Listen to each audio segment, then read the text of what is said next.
Bueno, pues, muy buen día tengan todos mis chicos de segundo de secundaria y quiero decirles que estoy así como dicen, Señor, ya llévame, porque ya hemos trabajado esto, pero aún tenemos muchísimas dudas porque siento, mis chicos queridos y adorados, que no me están leyendo como debe de ser en tiempo y forma todas las cosas, porque acuérdense que no es nada más que yo les dé la clase y que les deje aparte los videos tutoriales o los videos de explicación, porque, ¿saben qué?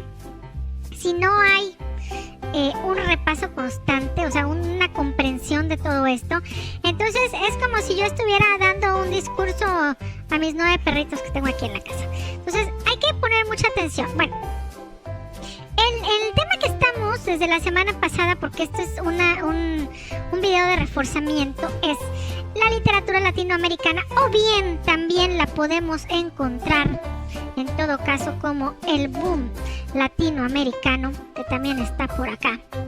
Y es el boom latinoamericano porque fue así como que una explosión que llegó de obras y de un cierto tipo de autores, específicamente entre el año 1960 y el año 1970. La mayoría de ellos jóvenes que tenían una forma de ver la vida muy diferente a otro tipo de autores, y hasta ese entonces la mayoría de todas las obras que resonaban en el mundo pues no siempre eran de Latinoamérica, porque siempre como que éramos como que nos ponían el dedo, no, pues ahí no se produce, ahí no se hace, y ellos fueron los encargados de como que abrirle los ojos al mundo entero para decirles, hey, aquí está Latinoamérica, aquí estamos nosotros y esto es lo que estamos produciendo, ¿no? Como el jabonzote, que es a nivel mundial, pero es mexicano.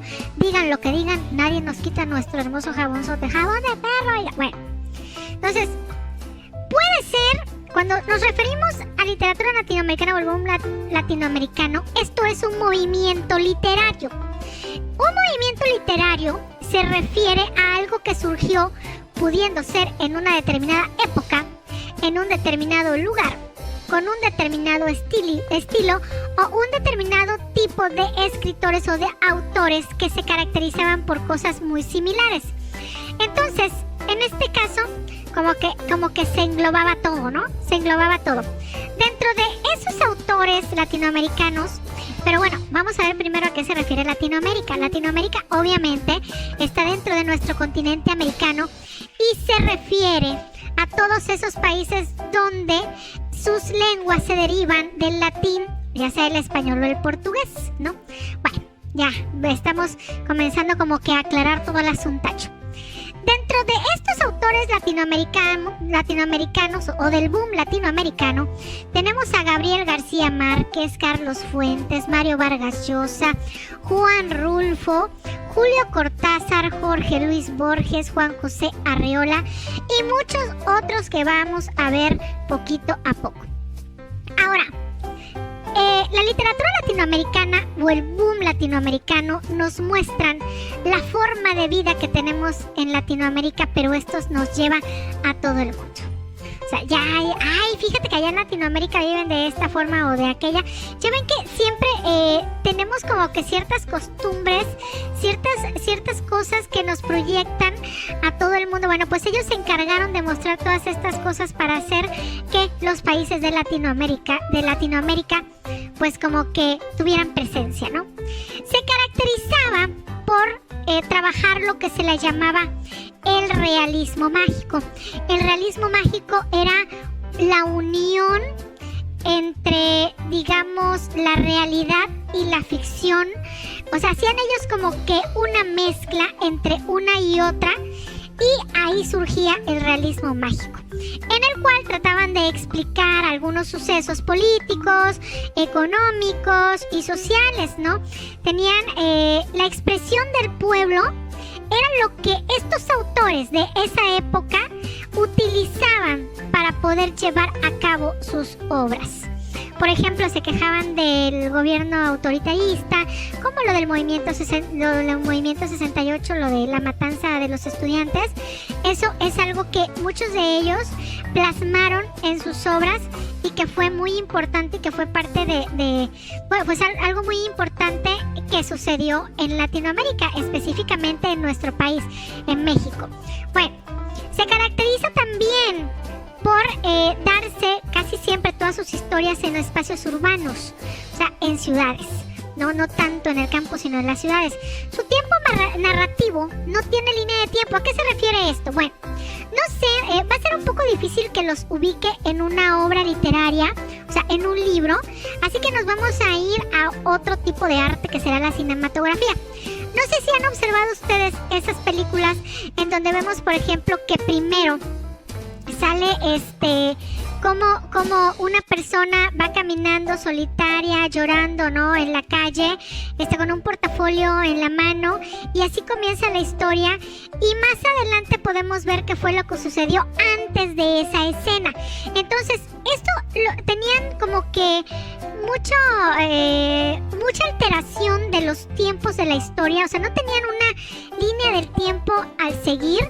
Y tenía mucho eso de mostrar como que fragmentos de lo que había pasado en un determinado momento y proyectarlo en alguna parte de la historia. Y bueno, esto es parte de esas características.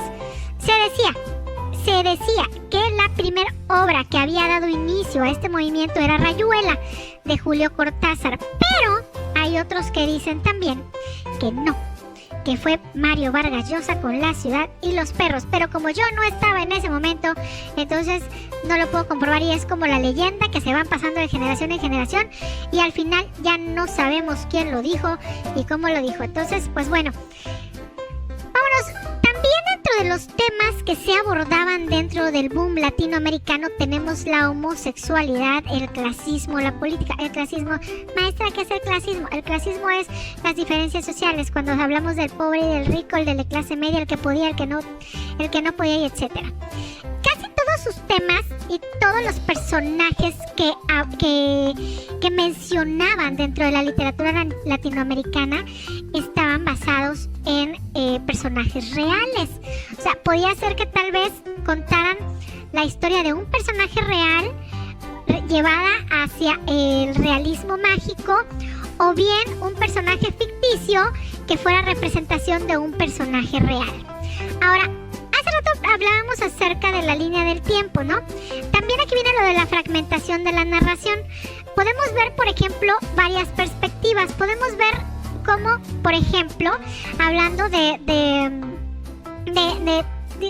Las batallas en el desierto, que es un libro que también es de por esa época más o menos, y que nos dice cuál es la perspectiva desde el punto de vista del protagonista, cuál es la perspectiva desde el punto de vista del antagonista, de los personajes secundarios.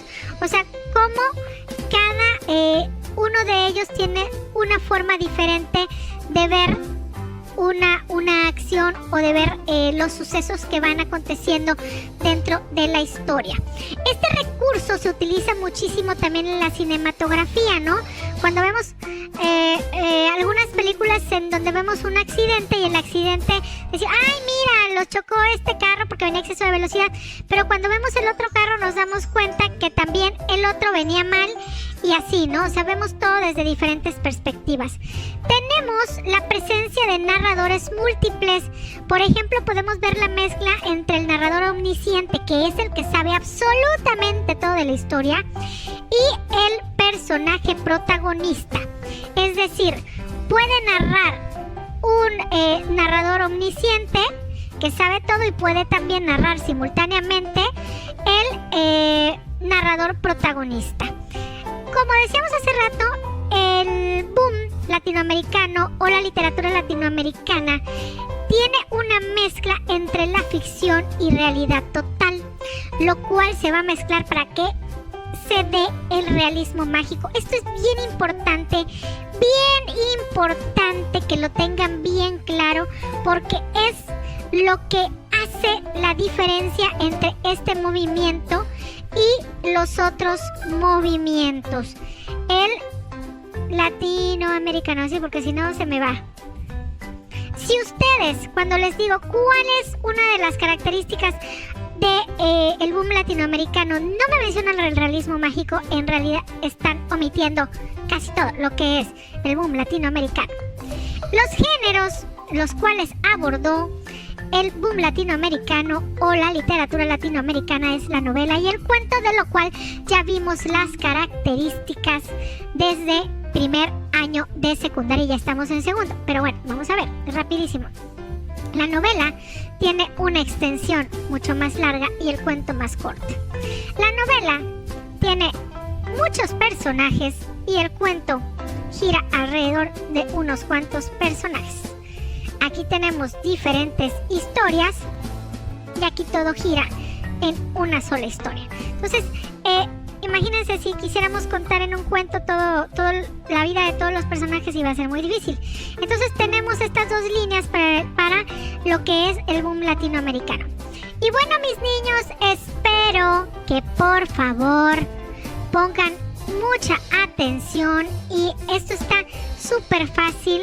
Es únicamente que se tomen el tiempo para poder leerlo bien, investigar un poquito más, porque es un tema muy sencillo pero bastante interesante y ya hemos visto por ahí algunas obras y vamos a estar leyendo sobre esto durante todo el ciclo escolar para reforzar. Así que bueno, aquí les dejo este videíto para que ustedes lo puedan ver y por favor estudien y prepárenme sus preguntas para la siguiente clase, porque luego cuando llegamos me dicen, sí, maestra, ya me lo sé todo, y no es cierto.